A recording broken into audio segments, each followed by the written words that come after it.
Welcome to Python tutorial 3 of the course Time Dependent Quantum Chemistry. In this tutorial, we will go over Fourier transform of a wave function. How to, if I have a wave function already defined on the x grid numerically, then how to get the Fourier transform of that wave function. We need to do this Fourier transform of a wave function in many occasions, particularly while solving while finding out the numerical solution to the TDSE. So, we will go over it. In quantum mechanics, the Fourier transform is used to relate the position space and the momentum space wave function. So, I have to, by doing this Fourier transform, what we do basically in quantum mechanics particularly very frequently, to relate the position space and the momentum space wave functions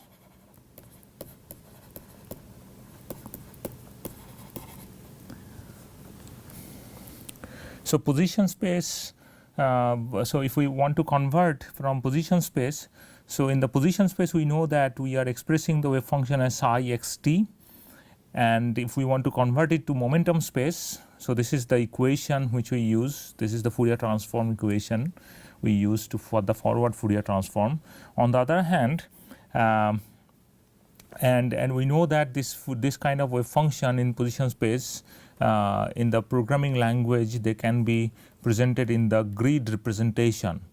So we'll see how to do that. So this is your x grid. In the x grid you have a wave function defined, that is the psi xt, and if you want to convert it to momentum space, which means now in the momentum space it is going to be the same number of grid window. So the same grid window, which means number of elements should be the same, but now this is your x grid and this is your k grid.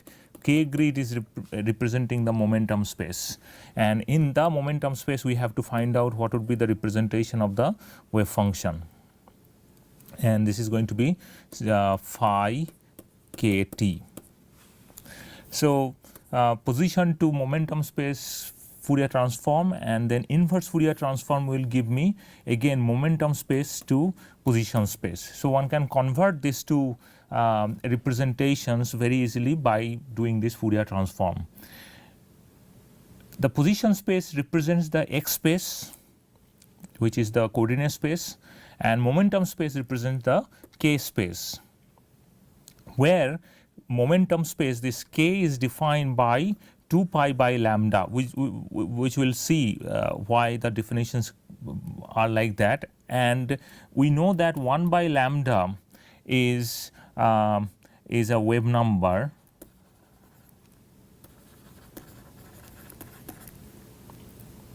and because it is wave number and it is multiplied by 2 pi, that's why this k is considered to be the angular wave number. So angular wave number is representing the momentum space, which is nothing but 2 pi xi. Xi is the we'll see that it is the frequency component which we are presenting here. So the meaning of these equations or representation will be cleared in the next slide. Let us assume that I have a periodic spatial structure. We are familiar with plane wave in time, and plane wave is represented by cos omega naught t like this, and we know that this is the angular frequency which is showing per second how many angular cycles you have, and how quickly it's actually changing the variation in the t axis. Similarly, in the spatial structure, when you have a spatial structure, one can think about, okay, if it is a two-dimensional spatial structure xy, then one can think of periodic variation. So where the line is, these line positions are actually the higher position. It is more like on the x axis, it is now going to be like this.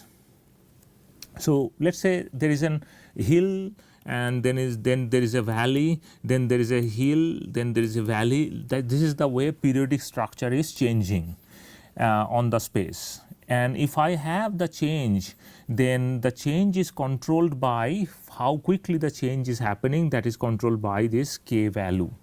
So this periodic spatial structure can be represented by this simple k cos kx, and if we can represent by cos kx, then kx represents the phase of the, so this kx is going to be the phase of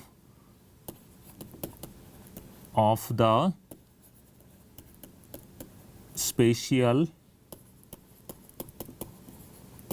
periodic structure. It is called phase, and phase is nothing but an angle. So this is representing an angle.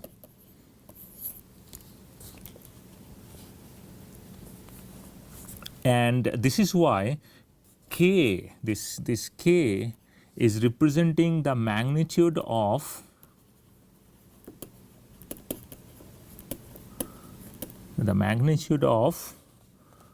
the wave vector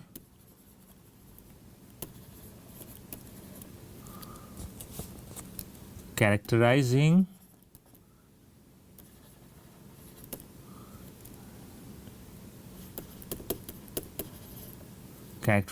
the nature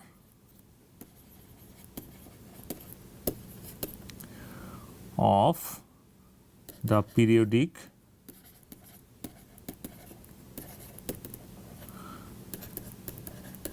structure. This periodic structure not in time domain, it is in the space domain. So this is a spatial periodic structure. What we can note here is that if we have a lambda displacement, linear displacement, this is linear displacement,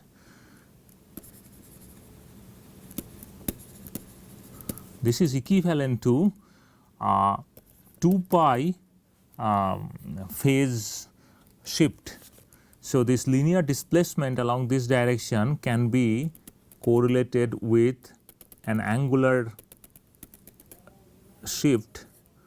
So what we can see here, this point, this arrow is now making 2 pi angle. Once this is making 2 pi angle, I am actually moving from here to here. So this linear displacement can be conveniently represented with respect to what is the phase advancement I have in angle, in terms of angle. So if it is so, then I will be able to write down k, this linear advancement x plus lambda equals nothing but I had kx previous phase plus 2 pi phase, extra phase I am adding. Or in other words, I can simplify this equation as 2 pi by lambda. So what we are seeing is that k is, the magnitude of k is related to 2 pi by lambda, which is nothing but 1 by lambda. This is 2 pi. This xi function we use, xi notation, to represent this spatial frequency. So this xi is called the spatial frequency, which is representing how quickly the periodic spatial structure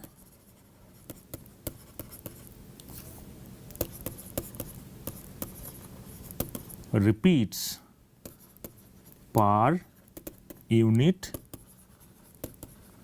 length. We remember that in the time domain we have used nu as the frequency, but here in the spatial domain we are using this xi as the spatial frequency. So if we have that, then what we see is that this k is related to this spatial frequency xi, and how to get this spatial frequency, we will go over it. So and this k is representing the momentum space in quantum mechanics. So what we'll do here in order to convert this from position space to momentum space and momentum space to position space, which is the inverse Fourier transform, we will make use of an efficient algorithm. It is called fast Fourier transform algorithm. This is called, so numerical implementation of Fourier transform through discrete Fourier transform. It is called fast Fourier transform, FAST, fast Fourier transform.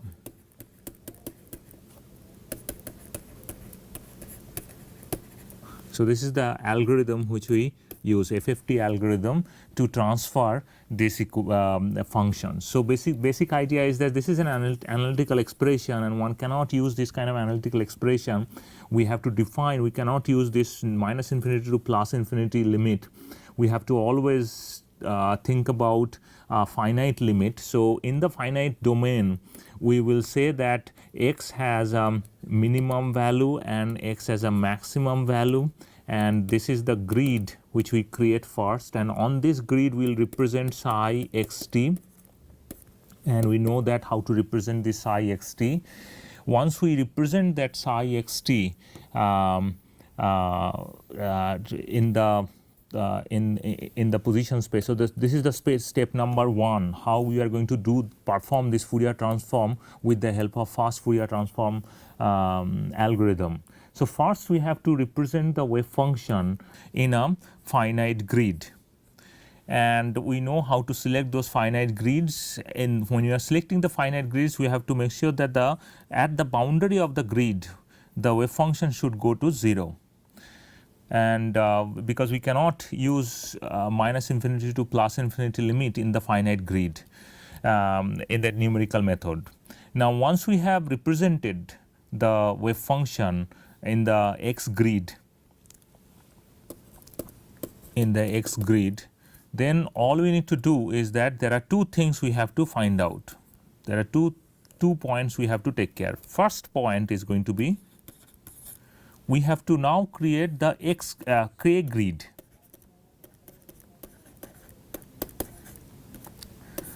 And on this k grid we will be representing the wave function, Fourier transform wave function. So we have to construct the k grid. That is the second step. And another step we have to consider is the Fourier transform that wave function and then present it. So I have to Fourier transform, so psi xt has to be converted to phi kt. This has to be converted, and this on this constructed k grid we have to now represent this phi kt. And when we are constructing this k grid, we cannot just randomly construct the k grid. There is a particular protocol or particular restrictions we have for the Fourier transform of the grid, and that we will go over very soon. But the bottom line is that we have to follow two different steps. First we have to convert the x grid to k grid, and then we have to convert the function, which is the Fourier transform, to the to the k grid, and then we can plot this as a x and y. So x is going to be, so not x and y, it is going to be now k versus your function is kt. This is what we can plot. So this is the basic idea behind this entire procedure of fast Fourier transform algorithm. So let's look at the construction of the Fourier grid or reciprocal grid or k grid. They are synonymous, and Often we use reciprocal grid to represent the K grid or Fourier grid. So what we while constructing this the K grid first, we will first note down an interesting correspondence between the X domain and K domain. So this is your X domain which we have to create, and we know how to create X domain with the help of a range functionality of psi pi, and while we are constructing the K grid, we have to follow a particular procedure. So what are the correspondences we have between this X grid and K grid? The first correspondence is that the same n number of grid points should be present in both X and K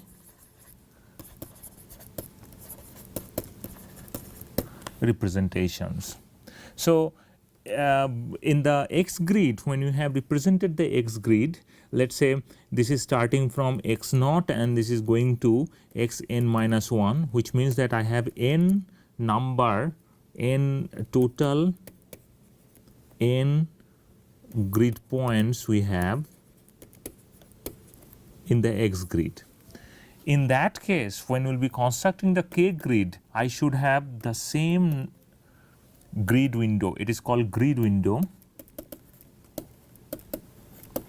which means that the same number of grid elements we should have. So this is going to be n number of grid points. So that's the first correspondence we have understood when we are converting X grid to K grid. Second thing, that when you are selecting, so here I have n number, here I have n number, but when you are selecting this delta K, I cannot select delta K randomly. So second correspondence is that this delta K, which is defining the spacing between two adjacent grid points in the K grid. In the K grid, this is the spacing between two grid points, adjacent grid points. Delta K cannot be randomly selected. In fact, theory of discrete Fourier transform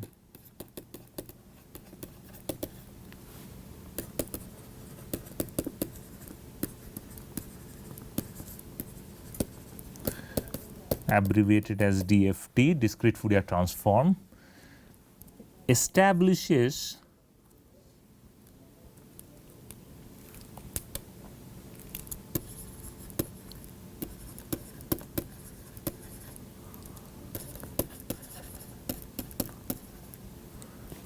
a relation which must be fulfilled while transforming this X grid to K grid. So when I am transforming this delta K and delta X, they are related. And how they are related? The proof will not be given here, is not given here. Just use the final result. And the proof comes from the discrete Fourier transform methodology. This discrete Fourier transform methodology is implemented through this FFT algorithm. So the algorithm which we are going to use, FFT algorithm, this FFT algorithm is based on the discrete Fourier transform theory, and it shows that delta K delta X has to be 2 pi by n. N is the number of grid points we have. or in other words, this delta k, when I am selecting delta k, that has to be 2 pi by n delta x. That is an restriction of the Fourier transform. So, we have to remember this two, this restriction while we are transforming the x grid to k grid. Finally, this is the final step. So, based on this restriction, we have been able to create this k grid, and once we have got the k grid, we have to specify it how to get this k grid. The fast Fourier transform algorithm, the FFT algorithm, this is the computer algorithm based on discrete Fourier transform theory. It will allow us to sample the spatial frequencies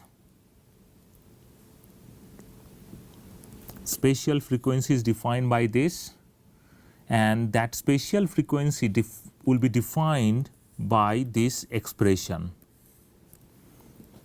where f represents, this f represents a list, or we can call it an array of spatial frequency components, which is given by this. It is going to be 0, 1, 2, then n by 2 minus 1, then minus n by 2, then minus n by 2 plus 1, up to minus 1. If n is even, or if it is odd, then I have to use, it is going to be 0, 1, 2, then n minus 1 by 2, then n minus 1 by 2, minus n minus 1 by 2, then minus n minus 1 by 2 plus 1, up to minus 1 if n is odd. And so, this is the way FFT will create the frequency components, and once we know the frequency components, we know how to get the k grid points. So, k grid points will be just multiplied by this frequency component needs to be multiplied by 2 pi. So, then we can get the k grid points here. That is the way we are going to construct. So, what we see that FFT algorithm or DFT, this Fourier transform, this discrete Fourier transforms will actually create the frequency components, which is first is 0, then then is going to be 1, 2 and so on.